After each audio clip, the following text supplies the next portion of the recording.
দিনাজপুর জিলা স্কুলের স্কুল ম্যাগাজিনের জন্য প্রাক্তন শিক্ষকদের ছবি তোলা হচ্ছে, যারা রিটায়ার্ড করেছেন, এই স্কুলে চাকরি করেছেন, অন্য জায়গায় গিয়েছেন, তাদের ছবি তোলা হচ্ছে। চমৎকার, অনেকদিন পর আমরা এই প্রাক্তনদের ছবি দেখতে পাচ্ছি, অনেক প্রিয় মুখগুলো দেখতে পাচ্ছি।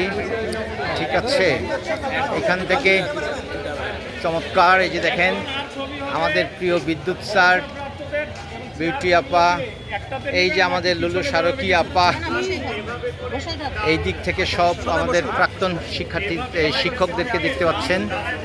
হ্যাঁ, সুন্দর লাগছে। প্রিয় শিক্ষার্থী, তোমরা তোমাদের সেই প্রিয় শিক্ষকদের দেখতে পাচ্ছ, সবাই প্রাক্তন, বিভিন্ন সময় চাকরি করেছে এখানে। এই যে রূপ স্যার, পদ্মপলাশ স্যার, তারপরে হচ্ছে এখানে আমাদের নির্মল স্যার, এই তোমরা শিক্ষার্থী দেখতে পাচ্ছ নির্মল স্যারকে, এই যে শহীদুল স্যার বললাম তো, বিদ্যুৎ স্যার, এই যে বিউটি আপা, রোশন আপা, লুলু আপা কেন জানি তাকাচ্ছে না এদিকে। ঠিক আছে।